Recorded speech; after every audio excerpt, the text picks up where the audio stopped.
Media को अपने धर्म का पालन करना चाहिए। स्वयं को सरकार का प्रवक्ता बना लेना उसके पवित्र दायित्व की अवहेलना कहलाएगी। यह उस लोकतंत्र की भी अवमानना होगी जिस पर हमें इतना गर्व है। साथियों, आज है वर्ल्ड प्रेस डे और इस खास डे पे मैं चर्चा करने जा रहा हूँ प्रेस की स्वतंत्रता पे। और एक और खास बात, दबंग सरकारें पत्रकारों को जेलों में डाल रही हैं। पिछले साल ही 363 पत्रकार कैद किए गए हैं। पूरी दुनिया में अन्याय व हिंसा के शिकार हो रहे हैं पत्रकार। तो मेरी जो खास चर्चा है ये किसी खास देश, किसी खास एक सरकार के संदर्भ में नहीं है, बल्कि पत्रकारिता के जगत में इसकी स्वतंत्रता और इसकी सार्थकता के विषय में है। 20 साल पहले द वॉल स्ट्रीट जर्नल के लिए दक्षिण एशिया में पत्रकार रहे डेनियल पर्ल की पाकिस्तान में आतंकवादियों ने अपहरण करके हत्या कर दी थी। ऐसा लगा कि उनकी हत्या से एक नया चलन शुरू हो गया। कुछ महीनों बाद ब्राजील में टीवी ग्लोबो के संवाददाता टिम लोप्स की भी इसी तरह अपहरण करके हत्या कर दी गई।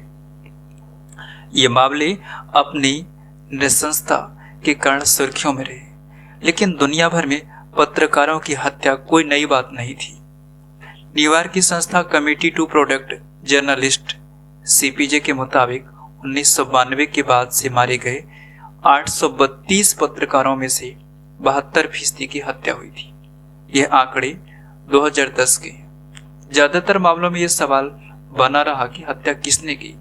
साल 2009 में ओस्लो में सीपीजे के तत्कालीन कार्यकारी निदेशक जोएल साइमन ने कहा कि प्रेस स्वतंत्रता समूहों को साथ मिलकर पत्रकारों के हत्यारों को दोष से मिल रही मुक्ति के खिलाफ लड़ना चाहिए, क्योंकि यह दुनिया भर में प्रेस की स्वतंत्रता के लिए सबसे बड़ा खतरा बन गया है। लेकिन लगता है कि उसके बाद से प्रेस की स्वतंत्रता से जुड़े समूहों की प्राथमिकता बदल गई है और आज सीपीजे जैसी बड़ी संस्था भी पत्रकारों की हत्याओं पर कम ध्यान दे रही है। सीपीजे ने अपनी 25वीं वर्षगांठ पर पत्रकारों की हत्या से जुड़ा एक डेटाबेस बनाया था। इससे यह तथ्य स्थापित हुआ कि किसी युद्ध या दूसरी खतरनाक स्थिति की तुलना में पत्रकार हत्या के शिकार 3 गुना ज्यादा हुए हैं। साथ ही 10 में से 9 मामले में हत्यारे बचने के लिए हत्या का शिकार हुए 90% पत्रकार स्थानीय थे। उनमें से कईयों की हत्या से पहले धमकियां भी मिली थी। दुनिया भर में पत्रकारों की हत्याएं 1 दर्जन से ज्यादा देशों में केंद्रित हैं। इनमें सत्तावादी और बाहुलवादी शासन दोनों शामिल हैं। सीपीजे के आंकड़े यह भी थे कि आतंकवादियों और अन्य विद्रोहियों की तुलना में सरकारी अधिकारियों या संबद्ध अर्धसैनिक समूहों ने पत्रकारों की हत्याएं ज्यादा करवाई। खैर, ये तो आंकड़े हैं, सच्चाई क्या है इनके पीछे। अभियान के हिस्से के तौर पर प्रेस की स्वतंत्रता के पैरोकारों ने यह मुद्दा विश्व बैंक जैसे बहुपक्षीय संस्थानों के सामने रखा और किसी देश को ऋण देने का फैसला करने से पहले उस देश में पत्रकारों की हत्याओं के अनसुलझे मामलों पर भी विचार करने का निवेदन किया। अभिव्यक्ति को असरदार बनाने के लिए सीपीजे ने 2008 में ग्लोबल ह्यूमैनिटी इंडेक्स भी शुरू किया। साल 2014 में एक आयोजन में जब इस बात पर चर्चा हुई तो पत्रकारों की सुरक्षा से जुड़ी पिछले साल की यूएन रिपोर्ट बेहद कायरतापूर्ण थी। रिपोर्ट ने पत्रकारों के खिलाफ हमलों के मामले में दंड से मुक्ति का मुद्दा तो उठाया, लेकिन उसकी भाषा को कानूनी ही रखा और हत्या जैसे शब्दों का इस्तेमाल नहीं किया। संयुक्त राष्ट्र द्वारा ऐसी भाषा के इस्तेमाल करने का कारण तब समझ आता है जब आप देखते हैं कि लगभग आधे सदस्य देशों ने अपने अपने देशों में पत्रकारों की हत्याओं के मामले में न्यायिक पूछताछ की स्वैच्छिक जानकारी देने के अनुरोधों का जवाब नहीं दिया।